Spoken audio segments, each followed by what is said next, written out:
ازيكم حبايبي؟ عاملين ايه؟ يا رب تكونوا بخير. اللهم صل وسلم على سيدنا محمد وعلى اله واصحابه اجمعين. في الاول كده ما تنسوش الاشتراك واللايك وتفعلوا زر الجرس عشان يوصل لكم مني كل جديد، وتكتبوا لي تعليق حلو كده ان شاء الله على الفيديو ما يخلص.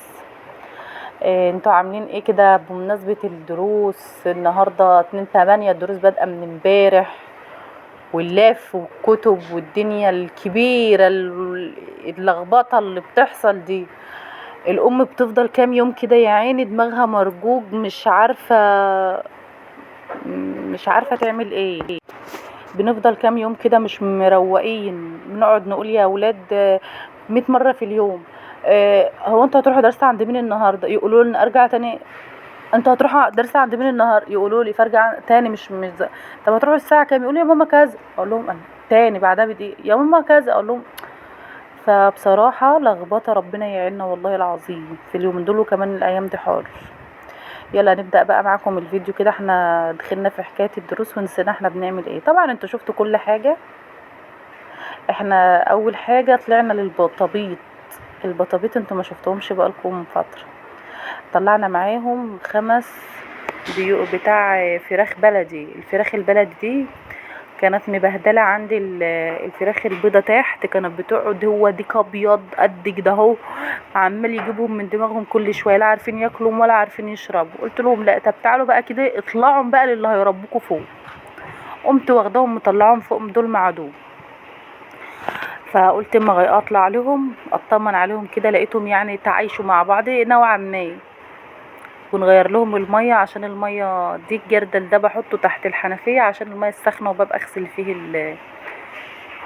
مكان الجردل بتاعهم يعني اللي انا عاملاه. وبروح عامله لهم بقى ميه تانية وبحط لهم قبل ما انشغل بقى في حاجه، اعمل حاجه بتاع.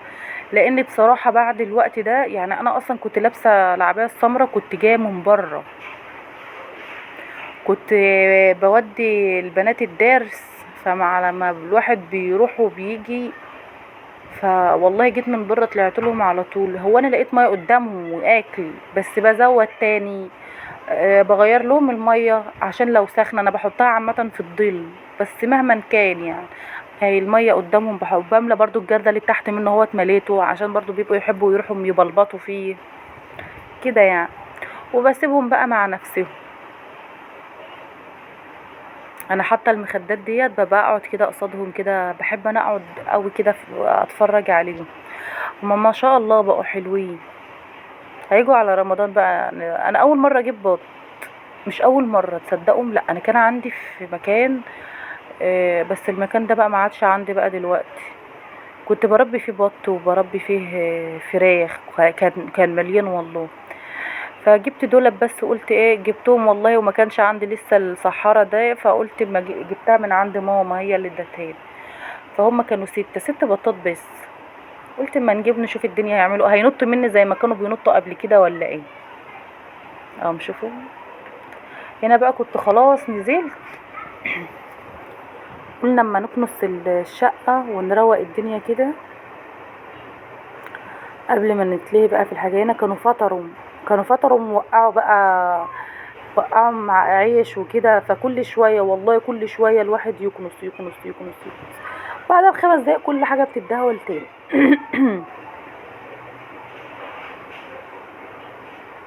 اهو. والبلاط نضيف يعني، هو اصلا البلاط تحت الحصيرة. انا كنت فرشة الحصيرة دي في الركنة. فلقيت بصراحة السجادة في مكان ما احنا بنقعد، احنا كل قعدتنا في الصالة، فبيدهولوا الدنيا وكده. فقلت لا ما بدهاش. قمت جايبه الحصيره حطها في الصاله. وقمت موديه السجاده تاني الركن. انا اصلا مش عايزه افرش سجاد، بس هعمل ايه بقى؟ هم اصلا ما بيريحوش. فرشت حصر ما بيسيبوهاش في حالها، فرشت سجاد ما بيسيبوهاش في حالها، فرشت حفاظات ما بيسيبوهاش في حالها. العيال يعني ما شاء الله ما شاء الله يعني، وكل يوم بنعمل نفس الحركه دي. يعني الامهات بصراحه بتتظبط والله بتتظبط. دي واحده كانت بتستحمى هناك كده خلبصه زقنقانه كده، كانت عماله كل شويه تعاندني يعني، وتطلع لي بالميه في الصوره. دي برضو مكان هنا الفتحة بتاعة التلاجة، كل ما يشدوا عيش يقوموا موقعين، كل ما يشدوا عيش يقوموا موقعينه قدام التلاجة، لازم نكنس كده على طول. والله ربنا يعين الامهات كلها. يعني ماما كانت الاول كانت وما زالت كل شويه تكنس تكنس تكنس، فكنا اللي احنا ايه حاسين ان هي اللي بتتجنى علينا، ان انت بتعملي كده ليه؟ يعني انت كل شويه بتكنسي، احنا ما نعملش حاجه، ما تقعدي ما تسيبيها، ما مره واحده في اليوم. احنا كنا نقول لها كده، مره واحده في اليوم ما كفايه، هو لازم كل شويه لازم كل شويه؟ تعالوا بقى اتفرجوا علينا احنا بقى اللي كل شويه كل شويه نكنس، كل شويه نكنس ومش سايبين حاجه في حالها. سرعت لكم انا هنا الفيديو شويه علشان يعني ما تزهقوش مني. يا رب كده فيديوهاتي تكون خفيفه عليكم كده يا رب. ما تنسوش الاشتراك واللايك، وانا بحيي كل اللي بيتابعني ونفسي كده تكتبوا لي كومنتات تقولوا لي انتوا بتتابعوني منين، والروتين بتاعي بيعجبكم ولا لا، وعايزين نعمل فيديوهات عن ايه، وعايزين اصلا ان انا اعمل ولا ما اعملش كده يعني، عشان اعرف ان انتوا موجودين. انا بحيي كل اللي بيتابعني من العراق ومن سوريا ومن مصر ومن السعوديه كلهم، ويا رب تكبروا قناتي كده. انا عايزاه يعني مش هكون طماعه، عايزاكم بس توصلوني لحد 50 مشترك لحد دلوقتي. هنا بقى انا كنت طلعت خلاص على السلم ده. على فكره احنا مش بنرمي عليه حاجه، بس عشان احنا ما فيش فوقنا حاجه، فعلى طول بتلاقي الهوا بيحدف علينا من عند الناس وكده، يعني بيحدف علينا عافر. كل اللي كان طالع ده كان بتاع ذره، حد مفرط ذره، فالهبو بتاعه كان كله بيجي على السلالم نازل. فوالله بعدها ما فيش ب10 دقايق بالظبط لما جيت تخرج لقيتهم واقعين تاني، لقيت نفس الزبالة واقعة تاني. هنا بقى كنت رصيت الكوتشيات والحاجات بتاع حلوان القطاقيط.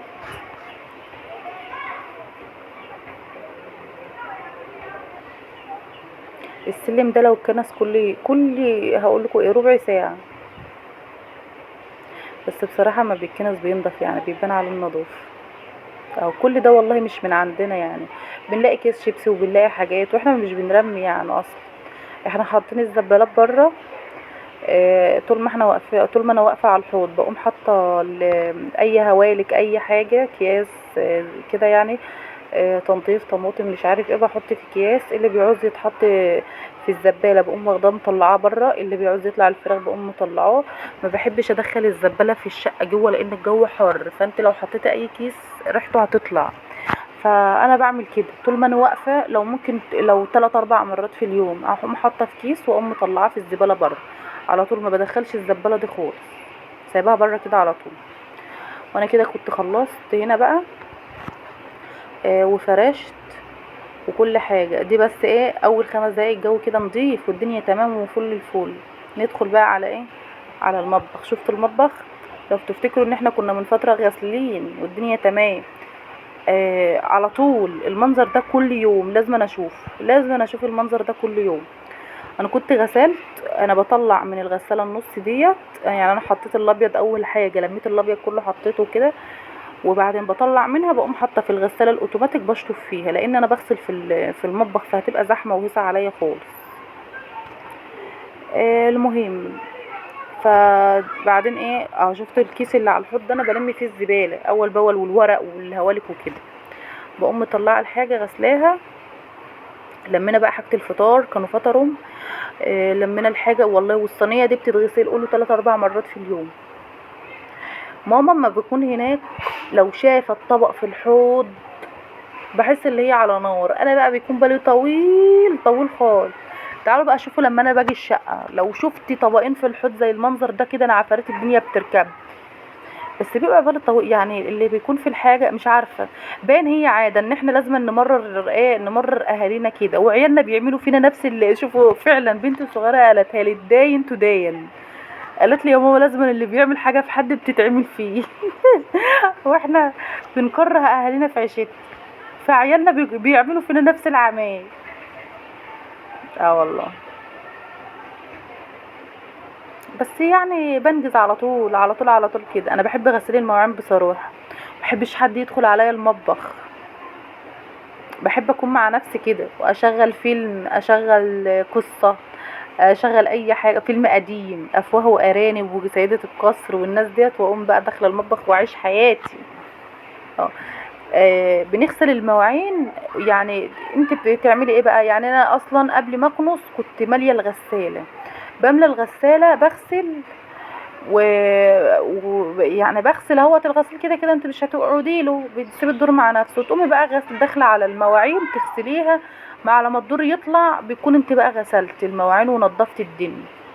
اهو كده كنت خلصت وغسلت الحوض وروقت عليه. هنا انا مش عارفه انا كنت بعمل ايه، كنت بقرب وببعد مش فاهمه في ايه بالظبط.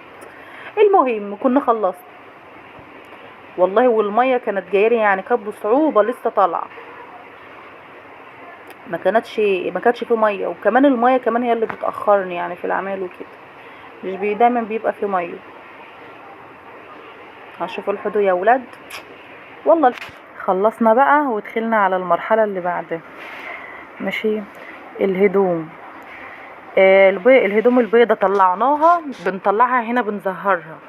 انتوا عرفتوا معايا، انتوا شفتوا الفيديو التاني واحنا بنزهر الهدوم. لازم بنزهر الهدوم البيضة عندنا عشان بتبقى مزهزهة كده على الحال.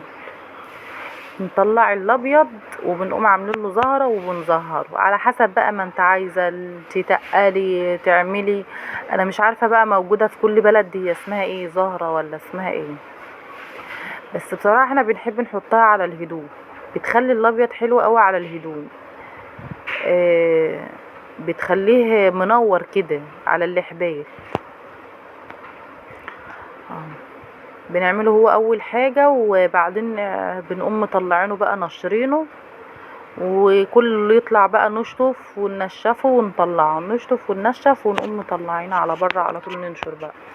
الغسيل دهوت والله اللي يشوفني يقول ما غسلتش بقالي يعني اسبوع ولا حاجة. الهدوم ديت المنظر ده انت يعني بيبقى عندي كل مثلا يعني 3 مرات في الاسبوع ده، غير ان انا مش بغسل على النص، بس انا بشغل الاوتوماتيك. يعني بالليل بعد ما انا ما خلصت ونشرت وكده، فهم طبعا تاني ما هم طول النهار عمالين ياخدوا دش ويغيروا كده، فقمت مشغله الاوتوماتيك تاني وحاطه الهدوم تاني، حاطه دور تاني، وبعد ما البلكونتين 2 قدام وورا اتملوا على اخرهم، قمت عامله مخلصه ونقوم حاطين دور تاني، يعني كده على طول. وهنا بظهر برضو الفوطه دي كان لونها لبني، فبظهرها في الاخر بقى بيكونش الزهره تقيله، بدها لون كده يعني ايه، تظهيره خفيفه كده. ماشي. وهنروح ايه بقى، نروح بيهم على البلكونه على طول ننشر بقى ونشوف هنعمل ايه. اهو شوفوا ده كان قبلها بالليل، انا كنت الهدوم دي غسلها على الاوتوماتيك بالليل، يعني بالليل والله ملحقوش. اهو بجيب قماشه وبقوم ماسحه السور ده عندي عريض انا بطبق عليه كل حاجه، بس بصراحه الفتره دي انا كنت بطبق الهدوم، بس المشكله ان انا عندي الشمس بتبقى عامله يعني انا في التوقيت ده انا كنت خلاص في المغرب بعد الغروب، لكن وقت كده العصر او بعد العصر كمان بشويه حلوين الشمس بتكون على البلكونه ما تعرفيش تقفي خالص، بتجيب في وشك يعني. اهو هنا بقى كنت بلم الهدوم القديمه اللي هي كده عشان انشر بقى الهدوم اللي مغسوله، هنلمهم بقى كلهم ونخش نطبقهم بقى جوه علشان ننجز، لان كنت عايزه يومها ان انا يعني كنت عايزه ان انا انشر الهدوم تاخد شويه هوا كده عشان على الصبح نلمهم على طول. والغسيل كان محترم يعني، ده كانوا كميه غسيل محترمه محترمه، كانوا حبه حلوين يعني. انتوا هتشوفوهم اصلا دلوقتي. المهم هنا بقى جبت الحبال، وجبت شفشق ميه كده وقمت طصاه علشان نغسلهم. شفتوا بقى الابيض، هو ده بقى اللي انا بقول عليه، هو ده اللي انا اقصد عليه. الزهرة بتخلي الهدوم حلوة قوي يعني، مع الغسيل هي بتخليها حلوة قوي بصراحة، وبتخلي الهدوم على الحبل قوي، جميلة جميلة حلوة قوي قوي يعني. بننشر بقى القصير قدام والطول ورا. تدريجيا تدريجيا كده. انا السور بتاع البلكونه بتاعي ده هيجوا في مره هيجيبوني من تحت. انا والله بتشعلق كده. اشوف الهدوم ملعلطه.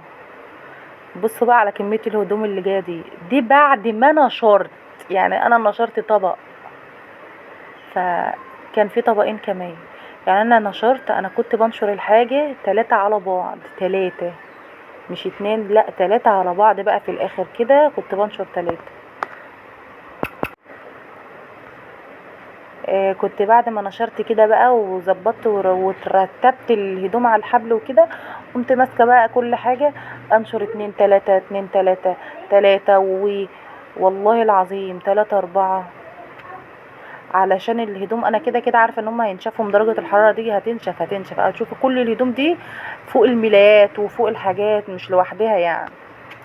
المهم بقى كنا دخلنا على المطبخ اهو ماشي وخلصنا.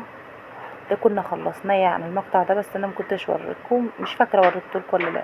هنا بقى انا كنت خلصت الحمد لله. وما تنسوش الاشتراك واللايك وتفعلوا زر الجرس عشان يوصلكم مني كل جديد، وعقبال الغسله الجايه وعقبال التنظيفه الجايه والروتين الجاي وكل حاجه. وهنا كنا خلاص بنعمل مربى التين، انا طفيت عليها، هنقوم ناكلها نقتحمها اهو. وكده اقدر اقول لكم يومنا خلص. مع السلامه. وما تنسوش الاشتراك واللايك وتفعلوا زر الجرس وتصلوا على النبي في الكومنتات، وتقولوا لي كده انتوا بتتابعوني منين. ماشي يا حلوين، ما تنسوش. يلا مع السلامه. مع السلامه. كنت حطيت ذره فانيليا. يلا باي باي باي، مع السلامه.